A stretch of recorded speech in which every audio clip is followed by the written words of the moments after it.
दोस्तों आज हम पढ़ेंगे पावर फैक्टर के बारे में। पावर फैक्टर जो होता है बेसिकली वो रेशियो होता है ट्रू पावर, यूजफुल पावर या इसको एक्टिव पावर भी कहते हैं, टूवर्ड्स एपरेंट पावर।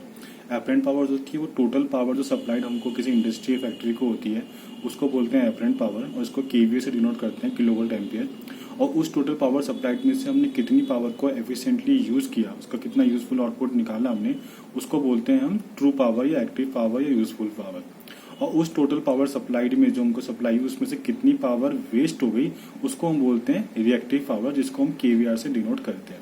तो बेसिकली फैक्टर है मालूम करने के लिए कि जो हमको टोटल पावर सप्लाई हुई है उसमें से कितनी पावर हमने एफिशिएंटली यूज करी, उसका आउटपुट डिलीवर किया, और कितनी पावर हमने वेस्ट कर दी। इसको हम डिनोट करते हैं पावर फैक्टर को KW अपन KVA से, किलोवाट अपन किलोवोल्ट एम्पियर। और इसका फॉर्मूला भी होता है power factor is equal to VI cos phi, where phi is the angle between voltage and current. Power factor की जो वैल्यू होती है वो मिनिमम वैल्यू 0 होती है, मैक्सिमम वैल्यू इसकी 1 होती है। पावर फैक्टर जो बेसिकली मेजर किया जाता है वो बड़ी बड़ी इंडस्ट्रीज, फैक्ट्रीज या जहाँ पे इलेक्ट्रिसिटी कंजम्पशन बहुत ज़्यादा होता है वहाँ पे पावर फैक्टर का मेजर किया जाता है। जो हमारे डोमेस्टिक घरों में पावर फैक्टर को इतना मेजर नहीं किया जाता क्योंकि वहाँ पे लोड या इलेक्ट्रिसिटी कंजम्पशन बहुत कम होती है। अब क्वेश्चन आइज होता है कि पावर फैक्टर ये डिराइव क्यों हुआ है टर्म, इसका सिग्निफिकेंस क्या है। तो इसको समझने के लिए हमको पहले इलेक्ट्रिकल सिस्टम समझना पड़ेगा कि होता क्या है कि पावर जनरेशन कंपनी होती है जो लार्ज अमाउंट में इलेक्ट्रिसिटी प्रोड्यूस करती है। जैसे आपने सुना होगा कि बड़ी बड़ी रिवर्स पे जो होते हैं डैम्स लगाए जाते हैं जहाँ पे वाटर के थ्रू टर्बाइन रोटेट करके इलेक्ट्रिसिटी बनाई जाती है, जिसको हाइड्रो डैम बोलते हैं। या बड़े बड़े थर्मल पावर प्लांट होते हैं जहाँ पे कोल के थ्रू इलेक्ट्रिसिटी बनाते हैं। तो पावर जनरेशन कंपनी का काम होता है इलेक्ट्रिसिटी प्रोड्यूस करना बहुत लार्ज क्वांटिटी में। ये आगे पूरी की पूरी पावर को इलेक्ट्रिसिटी डिस्ट्रीब्यूशन कंपनी, जिसको हम डिस्कॉम भी बोलते हैं शॉर्ट फॉर्म में, इनको सेल कर देती है। डिस्कॉम क्या होते हैं, हर स्टेट में एक इलेक्ट्रिसिटी बोर्ड होता है, जैसे कि Uttar Pradesh power corporation, Uttarakhand power corporation, Haryana electricity board, Punjab electricity board. ये करते हैं पूरी पूरी इलेक्ट्रिसिटी पावर जनरेशन कंपनी से परचेज कर लेते हैं और उसको आगे पूरा सबस्टेशन के थ्रू बड़े बड़े सबस्टेशन लगाते हैं, पूरा नेटवर्क, डिस्ट्रीब्यूशन नेटवर्क स्टैब्लिश करते हैं, पोस्ट लगाते हैं, वायर इंस्टॉलेशन करते हैं, ट्रांसफार्मर, कंडक्टर्स, पूरा system, electricity system, distribution system बनाते हैं। और उसके थ्रू जहाँ जहाँ पे इलेक्ट्रिसिटी की रिक्वायरमेंट है, industries, domestic, hospital, colleges, offices, हर जगह इलेक्ट्रिसिटी कनेक्शन देके वहाँ पे इलेक्ट्रिसिटी सप्लाई करते हैं। तो जैसे यहाँ पे आप देख पा रहे हैं कि एक डिस्ट्रीब्यूशन कंपनी का सबस्टेशन है, वहाँ पे उन्होंने ये चेक किया कि इंडस्ट्रियल एरिया है जहाँ पे लगभग 5-6 कंपनियाँ हैं, फैक्ट्रियाँ हैं, जिनका अलग अलग कनेक्टेड लोड है, इतने उनकी सप्लाई की रिक्वायरमेंट है। तो उसके अकॉर्डिंग उन्होंने देखा कि डिमांड जो है वो 3000 kVA की, डेट मीन्स इतनी इलेक्ट्रिसिटी यहाँ पे चाहिए फैक्ट्रीज को रन करने के लिए। तो डिस्ट्रीब्यूशन कंपनी ने पावर जनरेशन कंपनी को बोला कि हमको 3000 kVA इलेक्ट्रिसिटी की रिक्वायरमेंट है इस पर्टिकुलर एरिया में। तो पावर जनरेशन कंपनी ने वो 3000 kVA की इलेक्ट्रिसिटी प्रोड्यूस करी और डिस्ट्रीब्यूशन कंपनी को आगे सप्लाई कर दी। डिस्ट्रीब्यूशन कंपनी ने अपने सबस्टेशन के थ्रू आगे सभी फैक्ट्रीज में इलेक्ट्रिसिटी सप्लाई कर दी और सारी फैक्ट्रीज अपना नॉर्मल ऑपरेशन रन कर रही हैं। लेकिन हुआ क्या, at the end of the month में जब डिस्ट्रीब्यूशन कंपनीज ने इनकी सबकी मीटर रीडिंग चेक करी बिलिंग पर्पज के लिए, तो इन्होंने पाया कि डिस्ट्रीब्यूशन कंपनी ने सप्लाई की पावर 3000 kVA, बट जब इन सबकी मीटर रीडिंग चेक जब इनकी मीटर रीडिंग चेक की गई तो उसमें आया कि जो जितनी फैक्ट्रीज हैं इन सब ने मिलकर 2500 kVA ऑफ इलेक्ट्रिसिटी कंज्यूम करी है। डेट मीन्स 500 kVA जो है वो लॉस हो गई है। तो यहाँ पे जो डिस्ट्रीब्यूशन कंपनी है काफ़ी सरप्राइज हुए, काफ़ी शॉक हुए। इनको लगा कि हमने सप्लाई की 3000 kVA बट सारी फैक्ट्रीज ने मिलकर कंज्यूम की 2500 kVA। ये 500 जो इलेक्ट्रिसिटी थी ये कहाँ पे लॉस हो गई। तो जब इन्होंने हर एक फैक्ट्री का लो डेटा एनालिसिस किया, कंजम्पशन एनालिसिस किया, तो इनको मालूम पड़ा कि हर फैक्ट्री का जो पावर फैक्टर था वो काफ़ी कम था, 0.8 था, 0.7 था, 6 था। बेसिकली जो पावर फैक्टर होना चाहिए वो 0.95 to 1 के बीच में होना चाहिए। तो अब ये पावर फैक्टर 0.8 का मतलब ये हुआ कि इसका मतलब ये था कि जो टोटल पावर सप्लाई हुई थी 500, उसमें से इन्होंने खाली 80% ऑफ इलेक्ट्रिसिटी जो है वो एफिशिएंटली यूज की, रिमेनिंग जो पावर थी वो वेस्ट हो गई। यहाँ मतलब यहाँ पे इन्होंने 400 kVA तो इलेक्ट्रिसिटी एफिशिएंटली यूज करी, 100 kVA इन्होंने रिएक्टिव पावर बन गई और वो वेस्ट हो गई। हर फैक्ट्री में ऐसे ही हुआ, सबका पावर फैक्टर काफी लो था। तो जैसे मैं आपको एक एग्जांपल भी तो समझा सकता हूँ, जैसे कि एक फैक्ट्री है, यहाँ पे 1000 kVA की इलेक्ट्रिसिटी सप्लाई हुई। इस 1000 kVA में से इन्होंने एफिशिएंटली तो 800 किलोवाट यूज करी, बट जो रिमेनिंग 200 थी वो रिएक्टिव पावर बन गई और वेस्ट हो गई। तो इसका मतलब ये हुआ जो एपरेंट पावर होती है, डेट मीन्स जो टोटल पावर सप्लाइड हुई है उसका जो सम होता है वो true power plus reactive power होता है, 800 प्लस 200। अब क्वेश्चन ये अराइज होता है कि इलेक्ट्रिसिटी वेस्ट क्यों हो रही है, हर फैक्ट्री के एंड पे इलेक्ट्रिसिटी वेस्ट क्यों हो रही है। तो इसका आंसर ये है कि ज़्यादातर जो इंडस्ट्रीज या फैक्ट्रीज होते हैं वहाँ पे क्या होता है, हमारे इंडक्टिव लोड होता है। इंडक्टिव लोड क्या होता है, तो बेसिकली हमारे यहाँ 3 टाइप्स के लोड्स होते हैं इलेक्ट्रिकल में। एक होता है रेजिस्टिव लोड, एक होता है इंडक्टिव लोड और तीसरा होता है कैपेसिटिव लोड। तो रेजिस्टिव लोड तो जैसे कि एग्जांपल है बल्ब, हीटर, ट्यूबलाइट, गीजर, इसमें क्या होता है जो वोल्टेज और करंट होता है वो इन फेज होते हैं, दोनों इन फेज होते हैं। जैसे जैसे वोल्टेज इंक्रीज होती है करंट भी इंक्रीज होता है, जैसे वोल्टेज डिक्रीज होता है करंट भी डिक्रीज होता है। मीन्स जितनी हमको पावर सप्लाइड हुई है वो पूरी की पूरी कंज्यूम हो जाती है, इसमें कोई पावर वेस्ट नहीं हो रही है, तो यहाँ पावर फैक्टर हमको हाईएस्ट मिलता है। अब जो इंडक्टिव लोड होता है, इंडक्टिव लोड वो होता है जिसमें मूवेबल पार्ट्स होते हैं, कॉइल्स होती हैं, कॉइल्स कोर होते हैं, तो वुंड होते हैं एक आयरन के या फेरोमैग्नेटिक मटेरियल के। तो इंडक्टिव लोड में इलेक्ट्रिसिटी बहुत वेस्ट होती है, इसमें रिएक्टिव पावर बहुत वेस्ट होती है, बनती है, तो इसलिए इसमें जो है पावर वेस्टेज होती है। तीसरा है capacitive load. Capacitive load electricity consume नहीं करता है, बेसिकली एक प्रोसेस है, मेथड है जिससे हम पावर फैक्टर को इंडस्ट्रीज और फैक्ट्रीज में इंप्रूव करते हैं। तो हमें मालूम पड़ गया इलेक्ट्रिसिटी जो वेस्ट हो रही है वो इंडक्टिव लोड की वजह से वेस्ट हो रही है, क्योंकि ज़्यादातर इंडस्ट्रीज फैक्ट्रीज में बड़ी बड़ी मशीनें होती हैं, टूल्स होती हैं, वो इंडक्टिव लोड होती हैं। तो अब हम ये चेक करते हैं कि इंडक्टिव लोड जो है उसमें पावर वेस्टेज क्यों हो रही है। जैसे मैं आपको दिखाता हूँ, पहले ये रेजिस्टिव लोड है जिसमें पावर फैक्टर हाईएस्ट होता है।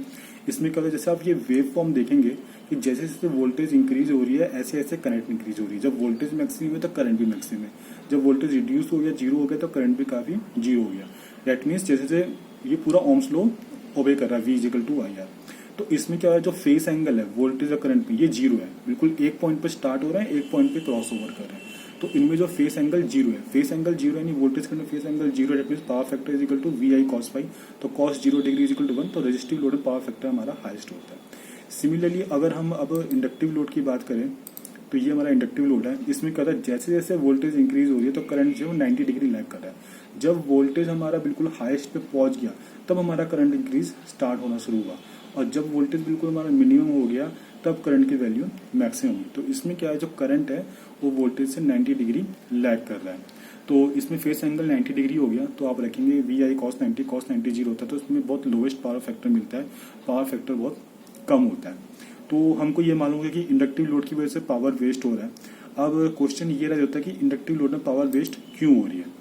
इंडक्टिव लोड में पावर वेस्टेज इसलिए हो रही है कि होता है क्या, जब पावर सप्लाई होती है इंडक्टिव लोड को, तो जो मेन पावर सप्लाई है इसमें से कुछ पावर जो है वो यूज हो जाती है मैग्नेटिक फ्लक्स प्रोड्यूस करने के लिए। ड्यू टू इंडक्शन जब भी करंट कॉइल के थ्रू पास होता है मैग्नेटिक फ्लक्स प्रोड्यूस करता है, तो कुछ वोल्टेज जो है वो मैग्नेटिक फ्लक्स प्रोड्यूस करने में वेस्ट हो जाती है।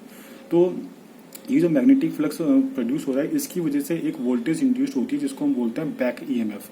इसको हमने डिनोट करते हैं VL से। ये बैक EMF जो इंड्यूस्ड हुई है इसी को रिएक्टिव पावर कहते हैं, और इस पावर का कोई यूज नहीं होता, ये कोई भी आउटपुट डिलीवर नहीं करती है, बिल्कुल वेस्ट पावर होती है। तो अब हमको मालूम होगा कि इंडक्टिव लोड में पावर वेस्ट होती है। इंडक्टिव लोड में पावर वेस्ट क्यों हो रही है, क्योंकि सप्लाई वोल्टेज में से कुछ वोल्टेज यूज हो जाती है मैग्नेटिक फ्लक्स प्रोड्यूस करने के लिए। उस मैग्नेटिक फ्लक्स की वजह से एक वोल्टेज इंड्यूस होती है, उसको बैक EMF बोलते हैं, वो रिएक्टिव पावर होती है। अब क्वेश्चन ये अराइज होता है कि रिएक्टिव पावर जो इंड्यूस्ड हुई सर्किट में, जब उसका कोई यूज ही नहीं तो सर्किट में क्या कर रही है, उसका क्या इफेक्ट है सर्किट में। तो इसमें होता क्या है बेसिकली, जैसे ये पूरा हमारा सिस्टम है कि यहाँ पे पावर जनरेट होती है, फिर ट्रांसफार्मर से स्टेप अप होके फिर टावर होते हैं बड़े बड़े, फिर सबस्टेशन होते हैं, फिर ट्रांसफार्मर पोल्स, और इसके थ्रू हमें फैक्ट्रीज में इलेक्ट्रिसिटी सप्लाई होती है। अब जो ये फैक्ट्री है जिसका पावर फैक्टर जो बहुत लो है, तो यहाँ पे इंडक्टिव वो रिएक्टिव पावर इंड्यूस हो गई बहुत ज़्यादा, तो ये रिएक्टिव पावर की टेंडेंसी होती है, ये जो सिस्टम होता है उसमें फ्लो बैक करती है, नेगेटिव होती है, तो ये जो हमारा डिस्ट्रीब्यूशन सिस्टम है इसमें दोबारा से इसमें आ जाएगी। अब होता है कि जितने भी ये वायर्स हैं, ट्रांसफार्मर है, इनकी एक करंट या वोल्टेज हैंडलिंग कैपेसिटी होती है, उसके अकॉर्डिंग ही पूरा सिस्टम डिजाइन होता है। अब होता है कि यहाँ से पहले से ही वोल्टेज करंट फ्लो हो रहा है, अब यहाँ से भी अगर वोल्टेज और करंट रिवर्स में फ्लो होना शुरू हो जाएगा तो ये जो इनकी करंट कैरिंग कैपेसिटी है वायर्स की वो एक्सीड हो जाएंगी। तो उससे क्या होगा, ज़्यादा करंट फ्लो होगा तो ये क्या है, वायर्स हीटअप हो जाएंगे। वायर्स हीटअप हो जाएंगे तो यहाँ पे ब्रेक डाउन हो जाएगा, वायर्स टूट जाएंगी। सिमिलरली जो हमारे ट्रांसफार्मर है इनकी भी वोल्टेज और करंट बियरिंग कैपेसिटी होती है वो भी एक्सीड कर जाएगी। तो जो ये ट्रांसफार्मर है बहुत फ्रिक्वेंटली फॉल्टी होना शुरू हो जाएंगे, तो इनको रिपेयर करना पड़ेगा या इनको रिप्लेस करना पड़ेगा। सिमिलरली जो पूरा हमारा इलेक्ट्रिकल सिस्टम है इन पे बर्डन बढ़ जाएगा, तो इससे बहुत ही ज़्यादा हैवी लॉसेज होंगे हमारे, जब ये जो रिएक्टिव पावर है बैक टू हमारे सिस्टम में फ्लो करेंगे। तो क्या क्या ड्रॉबैक हो सकते हैं लो पावर फैक्टर के, कि एक तो ब्रेकडाउन बहुत ज़्यादा होगा, जो वायर्स हैं वो हीटअप हो जाएंगी, वायर्स ब्रेक होंगी तो इलेक्ट्रिसिटी सप्लाई डिस्टर्ब हो जाएगी। ट्रांसफार्मर जो बहुत जल्दी फॉल्टी होने शुरू हो जाएंगे, इनको रिप्लेस करना पड़ेगा। जो पावर वेस्ट हो रही है due to low power factor, तो एक्स्ट्रा पावर परचेज करनी पड़ेगी, तो जो परचेज कॉस्ट है वो काफ़ी बढ़ जाएगी। सप्लाई कॉस्ट इंक्रीज हो जाएगी, मेंटेनेंस कॉस्ट काफ़ी इंक्रीज हो जाएगी जब हमको वायर्स को रिप्लेस करना पड़ेगा, ट्रांसफार्मर को रिप्लेस करना पड़ेगा। पावर सप्लाई बार बार डिस्टर्ब होगी, और जब पावर सप्लाई डिस्टर्ब होगी तो किसी एक फैक्ट्री के लिए नहीं, जितनी भी उस पूरे इंडस्ट्रीज में एरिया में फैक्ट्रीज होंगी सब में पावर डिस्टर्ब होंगी, तो उससे बहुत ज़्यादा फैक्ट्री को जो उनका आउटपुट लॉसेज है वो काफ़ी लॉसेज होएगा। तो हमको मालूम पड़ा कि इंडक्टिव लोड की वजह से पावर वेस्ट हो रही है। इंडक्टिव लोड में पावर वेस्ट हो रही है क्योंकि मैग्नेटिक फ्लक्स बन रहा है कुछ वोल्टेज का, और वो रिएक्टिव पावर बना रहे हैं, रिएक्टिव पावर जो बैक टू सिस्टम जा रहा है। तो अब क्वेश्चन ये रहता है कि पावर फैक्टर को हम हाई कैसे रखें, कैसे मेंटेन करें पावर फैक्टर को। तो उसके लिए क्या होता है कि हमें पावर फैक्टर को मेंटेन करना पड़ता है। पहले वैल्यू उसकी होती है 0.95 to 1, इतनी हाई पावर फैक्टर में मेंटेन करना होता है। इसके लिए जो डिस्ट्रीब्यूशन कंपनी होती है जो गुड पावर फैक्टर मेंटेन करती है इस रेंज में, उनको इंसेंटिव देती है, जो उनका मंथली बिल होता है उसमें वो डिस्काउंट देते हैं उनको। और जो बैड पावर फैक्टर मेंटेन करते हैं इंडस्ट्रीज फैक्ट्रीज, उनको हैवी पेनल्टी लगाती है ताकि वो अपना पावर फैक्टर को ठीक से मेंटेन करें। तो अब क्वेश्चन आ जाता है कि पावर फैक्टर को मेंटेन कैसे करें। उसके लिए कुछ प्रोसेस हैं, जैसे कि इसमें आप क्या कर सकते हैं, कैपेसिटर बैंक लगा सकते हैं। कैपेसिटर बैंक क्या होते हैं, बहुत लार्ज नंबर कैपेसिटर होते हैं जो लोड के पैरेलल में कनेक्ट किए जाते हैं। उससे क्या होता है, जो भी वोल्टेज चाहिए होती है इंडक्टिव लोड में जो कॉइल के अराउंड मैग्नेटिक फ्लक्स प्रोड्यूस करने के लिए, वो वोल्टेज सप्लाई वोल्टेज से लेके कैपेसिटर बैंक अपने एंड से वो वोल्टेज सप्लाई कर देते हैं, कंपनसेट कर देते हैं। तो वोल्टेज सप्लाई पे कोई इफेक्ट नहीं पड़ता है, वो एज इट इज यूज होती रहती है। जो भी वोल्टेज चाहिए मैग्नेटिक फ्लक्स प्रोड्यूस करने के लिए वो कैपेसिटर बैंक से मिल जाती है। तो इस तरह से हमारी वोल्टेज जो सप्लाई वोल्टेज होती है वो वेस्ट नहीं होती है। सिमिलरली सिंक्रोनस कंडेंसर लगा सकते हैं, ये भी एक तरह से कैपेसिटर ही होते हैं। ये क्या करते हैं, जो लैगिंग करंट होते हैं उसको रिएक्टिव पावर सप्लाई करके उसको कंपनसेट कर देते हैं। तीसरा क्या कर सकते हैं, हम फेस एडवांसर लगा सकते हैं जो कि वोल्टेज और करंट के बीच में फेस एंगल को रिड्यूस कर देते हैं, जिससे पावर फैक्टर इंक्रीज हो जाता है। तो ये कुछ मेथड है जिससे हम पावर फैक्टर को इम्प्रूव कर देते हैं। तो एक बस लास्ट में जल्दी से आपको समरी बता देता हूँ कि पावर फैक्टर कहता है ratio of KW upon KVA, यानी active power upon apparent power. Active power कितनी एफिशिएंटली पावर यूज करी है, एपरेंट पावर टोटल पावर से सप्लाइड हुई थी। PF is equal to VI cos phi। Phi जो है वो एंगल है बिटवीन वोल्टेज और करंट में। पावर फैक्टर क्यों में डिराइव हुआ है, क्यों इसको स्टडी करें, जिससे हमको मालूम चल सके कि कितनी पावर हमने एफिशिएंटली यूज की है टोटल पावर में से। टोटल पावर जितनी सप्लाई थी उसमें से कितनी पावर एफिशिएंटली यूज हुई है, कितनी हमारी वेस्ट हुई है, ठीक है ना। तो हमारी जो पावर वेस्ट हो रही है वो पावर वेस्ट क्यों नहीं, वो इंडक्टिव लोड की वजह से वेस्ट हो रही है। इंडक्टिव लोड में क्यों वेस्ट हो रही है, क्योंकि उसमें कुछ सप्लाई वोल्टेज की जो वोल्टेज है वो मैग्नेटिक फ्लक्स प्रोड्यूस करने में वेस्ट हो जाती है। उससे क्या होता है, एक बैक ईएमएफ बनती है, वो क्या होती है, वो रिएक्टिव पावर होती है। ये रिएक्टिव पावर क्या करती है, रिएक्टिव पावर वापस इसकी टेंडेंसी होती है डिस्ट्रीब्यूशन सिस्टम में फुल हो जाती है। वहाँ पे क्या करती है, पूरे डिस्ट्रीब्यूशन सिस्टम को डैमेज करने लग जाती है, डिग्रेड करने लग जाती है। तो पावर फैक्टर को हमेशा हमें इंडस्ट्रीज फैक्ट्रीज में हाई मेंटेन करना होता है, 0.95 to 1 के बीच में। कैसे कर सकते हैं, कैपेसिटर बैंक लगा के, सिंक्रोनस कंडेंसर लगा के, या फेज एडवांसर लगा के। आई होप ये वीडियो आपको अच्छी लगी होगी। Thanks for watching this video.